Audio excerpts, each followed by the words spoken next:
안녕하세요. 자유유튜브더 자연입니다. 오늘은 양극화에 대한 이야기 한번 가져와 봤습니다.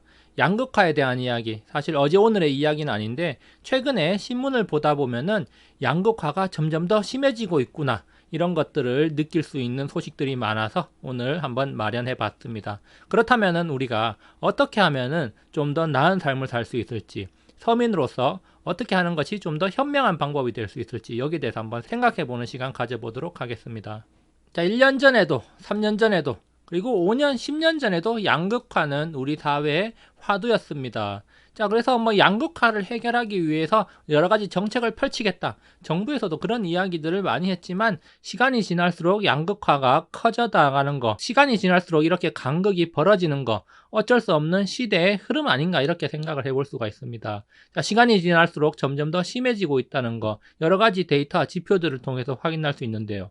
그렇기 때문에 서민으로서 악의 순환고리에서 빠져나와야 된다는 겁니다. 점점 더 심해진다는 것은 이 양극화의 고리 속으로 점점 빨려 들어간다는 거죠. 그렇기 때문에 빠져나와야 된다는 건데, 사실 2019년도에 제가 유튜브를 시작한 초창기에 이런 이야기들을 몇 차례 했습니다. 자, 초양극화 시대가 온다. 우리가 어떻게 대응하면 좋을까? 한국 경제 망하지 않는다. 그렇지만 누군가는 불을 쌓고 서민은 더 힘들어질 뿐이다. 자, 전부 양극화에 대한 이야기를 한 건데요. 그때 당시에도 양극화가 아니라 초양극화라고 제가 이야기를 했고, 지금은 그러면은 초초양극화다, 이렇게 볼 수가 있겠습니다. 자, 그렇지만 제가 이때 이야기를 한 것과 지금은 벌써 약 3년 정도라는 시간의 간극이 있습니다. 이때가 2019년도고 지금이 2022년이니까요. 자, 그렇기 때문에 3년 전과 지금 상황은 달라졌고, 사실 대응하기는 더욱 힘들어졌습니다. 자, 사실은 그때 당시에 2019년도에 참 쉬웠어요. 그쵸? 제가 여러 가지 말들을 많이 해드렸지만 그때는 참 쉽게 이야기했습니다. 그렇지만 지금은 쉽게 이야기를 할 수 없는 상황이다. 굉장히 대응하기가 힘들어졌다. 이런 양극화는 계속되는데 대응하기가 더 힘들어졌다는 것, 바로 서민들이 더 힘들어지고 있다, 이렇게 또 볼 수가 있겠습니다. 양극화, 피부로 못 느끼겠는데 어떤 증거가 있냐, 이렇게 또 생각하실 분들이 있어서 지금 이 경제, 거시경제에서 나타나고 있는 여러 가지 변화들을 한번 가져와 봤습니다. 몇 가지 이야기들인데요. 바로 이 경제의 최전선에 있는 기업들의 이야기를 좀 들어보겠습니다. 자, 당장 우리가 피부로 느끼지는 못하겠지만 서서히 점점 더 힘들어질 거라고 우리가 생각을 할 수가 있다는 겁니다. 그리고 실제로 인식은 잘 못하더라도 우리의 행동을 통해서 우리의 삶이 점점 더 팍팍해지고 있다, 이런 것들을 간접적으로 엿볼 수가 있다는 겁니다. 자, 그래서 인플레이션, 특히 지금 인플레이션이 굉장히 화두고 이것 때문에 금리 인상이 계속 진행되고 있는데요. 자, 그런데 이런 인플레이션이 나타나면은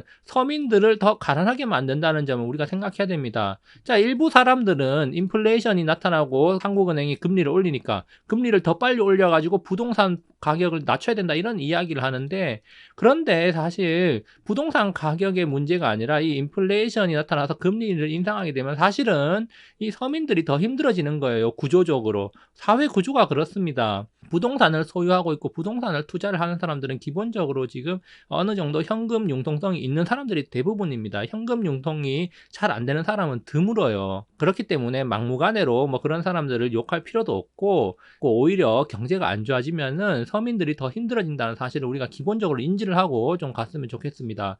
제가 옛날부터 그런 이야기를 자주 했는데 네이버 댓글이나 그런 것들을 보면 참으로 좀 씁쓸한 면이 많습니다. 자, 어쨌든 미국의 유명한 유통 체인이죠. 타겟 같은 경우에 2021년도 1분기 실적 발표에서 이런 이야기를 했습니다. 고객들이 PB 상품을 더 많이 사고 있다. 자, 그리고 소비자들은 더 낮은 가격을 원하고 있다. 자, 음식료 가격이 오르자 다른 상품 소비를 줄이고 있다. 음식료는 우리가 먹고 살아야 되지 않습니까? 자, 먹고 살아야 되니까 음식료는 사야 돼. 자, 그러면은 우리가 돈은 한정돼 있고 물가는 오르고, 그러니까 다른 상품 소비를 못 하게 되는 거죠. 자, 그러면 이게 또 무슨 악순환이냐? 다른 상품 소비를 못 하면 어떤 다른 공산품을 만드는 기업의 제품을 못 산다는 겁니다. 그러면 기업의 매출이 떨어져요. 자, 그러면 기업의 매출이 떨어지면 뭐가 줄어듭니까? 고용이 줄어들죠. 자, 고용이 줄어들면은 뭐가 됩니까? 가계 소득이 감소하는 겁니다.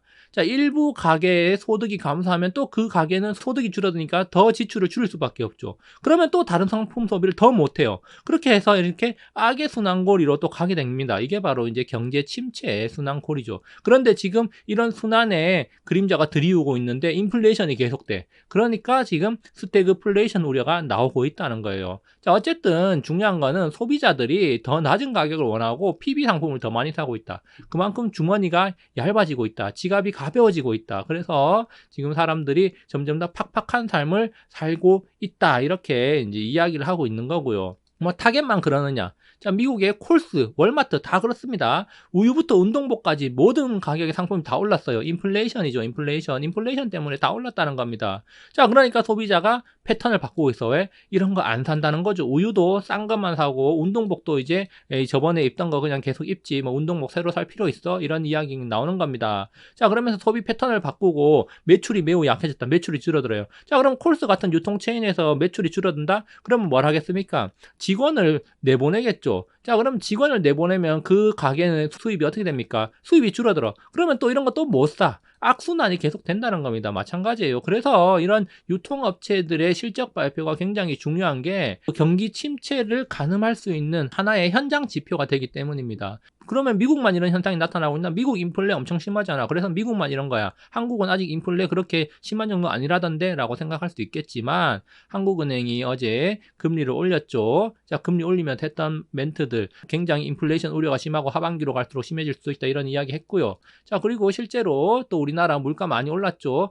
잘 알지 않습니까? 장바구니 물가 엄청 오른 거. 자, 그렇게 물가가 이렇게 많이 오르니까 지금 어떤 현상이 나타나고 있냐? 우리나라도 초저가 PB 상품이 많이 팔린다는 거예요. 자, 그래서 매출 비중이 늘어나는 PB 상품. 그러니까 이제 대형마트에서는 PB 상품을 많이 배치를 하는 겁니다. 사실 이 PB 상품이라는 게 뭡니까? 이 PB 상품은 저렴하게 제품을 공급해야 되니까 마진, 이익이 많이 남지 않습니다. 왜냐하면 저렴하게 공급을 해야 되니까 최저 마진이라는 게 있지 않습니까? 최저 생산 가격이라는 게 뭐 유통비용도 있을 거고 그런 것들을 다 빼고 나서 제품을 싸게 공급해야 되는데 그럼 물가는 계속 올라서 생산자 물가가 오르는데 소비자 공급 물가는 낮춰야 돼. 그럼 이 갭이 어떻습니까? 자, 과거에는 PB 상품을 팔아가지고 이만큼 남겨 먹었다면은 지금은 생산자 물가가 올라 버리니까 이만큼밖에 못 남겨 먹는 거예요. 그러니까 이익이 그만큼 줄어드는 거예요. 그러면 마트 입장에서도 아무리 많이 팔아봐야 이익은 계속 줄어들어. 자, 이익은 이렇게 계속 줄어들면 어떻게 됩니까?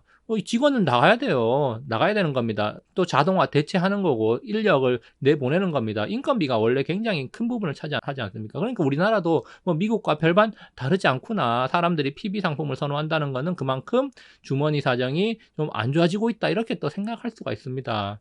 자, 사실 뭐 너무 억측 아니냐 이렇게 생각할 수도 있는데 실제로 저도 이제 그런 것들을 경험한 적이 있어요. 저도 젊은 시절에 옛날에 여행을 하다가 중간에 이제 호주에 들러가지고 워킹홀리데이를 잠시 했는데 그때 이제 일자리를 못 구해가지고 굉장히 힘든 시절이 있었습니다. 그때 이제 마트에서 이 팀탐이 너무 먹고 싶은데 이 팀탐이 뭐 2.5달러, 3달러 이랬어요. 하나에. 굉장히 비싸죠. 우리나라로 치면 그때 당시 하나에 이제 3,000원씩 하니까. 근데 우러스 PB 상품은 1달러를 하는 거예요. 그래서 그러면 이게 팀탐이 너무 먹고 싶은데 이 초코칩 쿠키가 이 초코 쿠키가 근데 너무 비싸 내 주머니 사정으로 너무 비싸니까 뭘 선택하게 됩니까? 바로 PB 상품을 선택하는 거예요. 그래서 이 PB 상품 1달러짜리를 먹었다는 거죠. 그러다가 나중에 직장을 구해가지고 돈을 좀 벌었습니다. 10년도 넘게 지난 얘기입니다. 그때 당시에 한국 돈으로 한 달에 500, 600씩 벌었어요. 자, 그러니까 이제 금전적으로 여유가 생기니까 이 우러스 PB 상품 안 먹고 이 팀탐을 마구잡이로 사 먹었습니다. 진짜 질릴 정도로 많이 먹었어요. 사실 힘들고 지칠 때 이렇게 달달한 거 먹어주면 좋은데 정말 이 팀탐은 마약 같은 과자 아니겠습니까? 뭐 호주 갔다 와본 사람들 잘 알 거고 이제 이 팀탐 먹어본 사람들 잘 알 거예요. 정말 마약 같은 과자인데 어쨌든 이 주머니 사정이 좋아지면은 이런 것들을 막 소비할 여력이 생겨가지고 소비를 하는데 주머니 사정이 안 좋아지면은 PB 상품을 이렇게 이제 구매를 한다는 겁니다. 이제 이런 PB 상품의 매출이 증가한다는 것은 그만큼 사람들의 주머니 사정이 안 좋아지고 경제 사정이 안 좋아지고 있다는 것을 또 방증하는 거다. 그래서 이제 그런 현상들이 유통가에서 나타나고 있고 그런 것들이 주가에 반영이 돼가지고 유통업체들 주가 별로 안 좋죠. 이마트 같은 경우 보면은 별로 좋지 않잖아요. 그렇죠? 자, 그러면 전부 다 안 좋은 거 아니냐? 또 그게 아니라는 거죠. 전부 다 안 좋은 게 아니라 서민들만 안 좋은 겁니다. 서민들만. 자, 그러면은 왜 서민들만 안 좋다고 이렇게 우리가 생각을 할 수가 있느냐? 자, 미국에서 이제 유통업체들이 실적 발표를 했습니다. 자, 그런데 이 노드스트롬이라는 백화점이 실적 발표를 했는데 이런 이야기를 했어요. 자, 중상류층은 아직도 경기 둔화 영향을 받지 않고 있다. 실적은 좋아졌고 앞으로도 큰 변화가 없었다. 자, 마트에서 PB 상품의 구매가 많이 늘어나고 그 다음에 상품을 구매하는 개수는 줄어들었어. 그런데 백화점은 보니까 매출이 늘어났어. 왜? 중상류층이 아직도 경기 둔화에 신경을 안 쓰고 있다는 거죠. 인플레이션이 오든 말든 그런 거 신경 안 쓰고 소비를 한다는 겁니다. 그리고 딕스 스포팅 구스에서도 이런 이야기를 했어요. 실적 발표에서. 골프 같은 취미 생활이 팬데믹 이후에도 지속될 거다. 지금까지도 인플레이션이 아무리 심해도 지금 이런 취미 생활 하는 사람들 전혀 줄어들지 않았다. 물론 앞으로는 조금 줄어들 가능성은 있지만 아직까지는 괜찮다. 이런 이야기를 했습니다. 큰 변화가 없을 것이라는 이런 전망을 했죠. 그러면 이게 미국만의 이야기냐? 한국도 마찬가지라는 겁니다. 자, 신세계 1분기 사상 최대 실적 냈어요. 22년 1분기에 사상 최대 실적을 냈다는 겁니다. 영업이익이 그리고 전년 대비 32%나 상승했어요. 자, 우리나라 백화점 빅3, 자, 현대백화점, 롯데백화점, 그리고 신세계 전부 다 호실적을 냈습니다. 특히 골프, 패션 덕에 웃었다고 해요. 자, 그리고 호실적 낸 백화점 업계 실적을 뭐가 주도했느냐? 바로 명품에서 주도를 했다는 겁니다. 그러니까 돈 있는 사람들은 지금 인플레이션이고 뭐고 경기가 좋아지든 안 좋아지든 뭐 그런 거 상관없이 돈 많이 쓴다는 겁니다. 자, 진짜 실제로 힘든 건 누구? 서민들이라는 거예요. 자, 그래서 결국에는 자, 지금 인플레이션, 금리 인상, 경기 침체 이런 우려가 나타나고 있는데 결국 먼저 무너지는 건 서민입니다. 제가 옛날부터 강조를 했고 이건 당연한 순리예요. 밑에서부터 무너지는 겁니다. 삶이 더 팍팍해지는 것은 부자가 아니라 서민입니다. 부동산 가격 하락해가지고 다 망해라, 부자들 망해라 그런 소리 해봐야 부자들 안 망하고 제일 먼저 망하는 거는 부동산 폭락해라 이렇게 외치는 사람들이 제일 먼저 망하고 그 다음에 서민들이 제일 먼저 밑에서 무너진다는 겁니다. 자, 그래서 최근에 나온 뉴스 기사예요. 빚 못 갚는 서민들 늘어났다. 보금자리론 채무조정 41% 증가했다. 제가 빚을 상환하는 것을 유예하는 게 계속해서 늘어나고 있다는 거예요. 그리고 이제 개인 파산이 최근에 이제 줄어들었는데 알고 보니까 파산 신청을 하는 사람들이 줄어든 이유가 자영업자들 지금 빚을 상환을 해야 되는데 사업자 대출로 받았다는 거예요. 근데 그러면은 자영업 하다가 망했어. 그 망한 거를 그러면 폐업을 하면은 이 사업자 대출을 상환을 해야 돼. 자, 그런데 이 빚을 상환할 돈이 없으니까 사업자 폐업을 안 하고 파산 신청 같은 거 안 하고 그냥 다른 사업자 변경해가지고 계속해서 빚을 유지를 하고 있다는 겁니다. 계속해서 억지로 유예를 하면서 뭐 사채 써서라도 지금 이자를 내야 될 판이다. 이런 이야기가 나오고 있는 거예요. 지금 밑에서부터 무너지고 있다는 겁니다. 돌려막기 상한 지연으로 계속해서 버티고 있다는 거예요. 그런데 지금 우리나라 금리는 계속 올라간다는 거예요. 지금 계속 올리고 있잖아요. 한국. 지금 미국에서 빅스텝 한다. 뭐 이런 이야기 2번 연속 빅스텝 할 거다. 그래서 지금 연말까지 뭐 2.5에서 2.75까지 뭐 3%, 3.5까지 심하면 3.5까지 올리겠다. 뭐 이러면은 우리나라도 지금 계속 올려야 된다는 거예요. 지금 1.75가 문제가 아니라 다음에 또 더 올리면 2, 그 다음에 또 더 올리면 뭐 2.25, 그 다음 또 더 올리면 뭐 2.5까지 아마도 연말까지 지금 하반기까지 2.5까지는 계속해서 올릴 가능성도 있다. 왜냐하면 또 인플레이션도 계속해서 심해지고 있거든요. 그런 것들을 우리가 좀 고민을 해야 되는데 서민들이 힘들어진다는 게 드러나고 있죠. 자, 그래서 3, 4년 전에는 이 사다리, 부의 사다리를 이렇게 올라가느냐, 단순하게 올라가느냐의 차이였어요. 그냥 올라갈 수 있느냐. 사다리가 끊어지지 않았었단 말이죠. 자, 그런데 1, 2년 전부터 지금 사다리가 무너지기 시작했잖아요. 그쵸. 간극이 더 넓어지면서 올라가기는 더 힘들어지고 사다리는 더 부실해졌다는 거예요. 특히 이제 이 코로나 시대를 겪으면서 양극화가 엄청나게 심해졌잖아요. 힘든 사람들이 힘든데 돈 잘 버는 사람들은 잘 벌고. 자, 그렇게 사다리가 무너지기 시작했습니다. 자, 근데 이제는 어떤 상황이 펼쳐졌느냐. 단순하게 사다리가 무너지는 상황이 나온 게 아니라 지금 이제 올라가려고 하는데 막 사다리 무너지고 사람 떨어지고 막 이러고 있는데 밑에 이제 불까지 난 거예요. 지금 거의 이 사람들 다 어떻게 됩니까? 지금 밑에서 사다리 올라가려고 기다리고 있던 올라가려고 하던 사람들 어떻게 됩니까? 이제 다 불에 다 타 죽는 거예요. 지금 바로 이 상황이라는 겁니다. 물론 좀 극단적으로 제가 표현을 좀 해봤습니다. 자, 이미지를 가져와 가지고. 근데 사다리는 이미 무너졌고, 자, 근데 올라가야 되는데 어떻게든 올라가야 되는데 지금 불이 났어. 어떻게 해야 되겠습니까? 사다리라도 빨리 고쳐가지고 어떻게든 올라가야 되지 않겠습니까? 아니면 혼자 뭐 나는 법을 연구를 해야 되지 않겠습니까? 자, 지금 상황이 이렇다는 겁니다. 그렇기 때문에 우리가 어떻게 해야 돼요? 빨리 올라가는 방법을 연구를 해야 됩니다. 혼자 나는 방법이라도 연구해서 불길이 치솟는 이곳을 탈출해야 되지 않겠습니까? 야, 근데 어떻게 하면 더 나은 삶을 살 수 있을까? 이게 참 고민이라는 거죠. 3년 전에는 명확했습니다. 사실 3년 전에는 제가 자신감 있게 말했지 않습니까? 주식 투자해라. 부동산 투자해도 된다. 부동산 더 오른다. 부동산 사야 된다. 주식도 무조건 사서 묻어놔라. 그런 얘기 제가 무조건 했지 않습니까? 그런데 지금은 쉽지 않다는 거죠. 그쵸? 굉장히 어려운 상황에 우리가 직면해 있습니다. 사실 서민이 접근할 수 있는 투자 자산은 이미 엄청나게 다 올랐잖아요. 그리고 사실상 주식시장은 지금 거품이 좀 빠지고 있는 상황이고요. 지난 2년 동안 엄청나게 올랐던 것들 지금 엄청나게 빠져가지고 오히려 이제 고점에 따라붙었던 서민들은 더욱더 힘들어지고 있는 상황입니다. 대다수의 개미들이 2021년에 1월달, 2월달 이럴 때 고점에서 사가지고 1년 반 이상 고생하다가 한국 시장 안 되겠다 해서 미국으로 갔다가 미국에서 더 크게 하락하고 지금 그게 이제 현실이라는 거죠. 안타까운 현실이지만 그게 어떻겠습니까? 그게 바로 이제 또 시장의 순리 아니겠습니까? 자, 그렇기 때문에 지금 굉장히 쉽지 않다는 거죠. 그게 이제 문제죠. 자, 그래서 어떻게 해야 되냐? 제가 사실 오늘 또 이렇게 또 각성 영상을 만들게 됐는데, 제가 드릴 수 있는 말은 바꿀 수 있는 걸 바꿔라. 이거 당연한 말이에요. 근데 우리가 이제 이렇게 당연한 이야기들을 망각하면서 살고 있다는 거죠. 사실 이런 기본이 가장 중요한 거고, 이게 기본이고, 사실 이게 굉장히 지루해 보일지라도 이것을 또 우리가 잊으면 안 되고, 또 바쁜 일상에 치이다 보면 이런 것들을 또 잊고, 이렇게 실천 안 할 수도 있지만, 우리가 다시 한번 또 각성을 하면서 살 필요가 있습니다. 하루의 루틴, 생활의 습관, 투자의 습성을 바꿔야 된다는 겁니다. 자, 그래서 제일 먼저 할 수 있는 게 뭐겠습니까? 지금 이제 상황은 점점 더 어려워지고 인플레이션으로 압박으로 인해 가지고 주머니 사정은 더 팍팍해지고 투자할 돈은 더 줄어들 거란 말이죠. 자, 그러니까 우리가 이 불필요한 지출, 줄일 수 있는 것들을 세이브를 하는 게 중요하다. 저도 이제 불필요한 지출을 많이 줄이려고 하는데 기본적으로 이제 나가는 돈이 많다면은 또 이것도 굉장히 좀 힘들 수가 있죠. 어쨌든 불필요한 것들을 줄여야 됩니다. 자, 그리고 직장인들 직장이 있으면 감사하면서 열심히 일해야 돼요. 직장에서 매달 꼬박꼬박 돈 주는 거 굉장한 겁니다. 자, 굉장히 중요한 거예요. 굉장히 이건 힘이 되는 겁니다. 이것이 있기 때문에 우리가 버틸 수 있는 거죠. 자, 그리고 시간적 여유가 있다면은, 자, 시간적 여유, 직장에서 이제 칼퇴해가지고 요즘에 다 칼퇴하잖아요. 자, 5시, 6시에 퇴근을 해.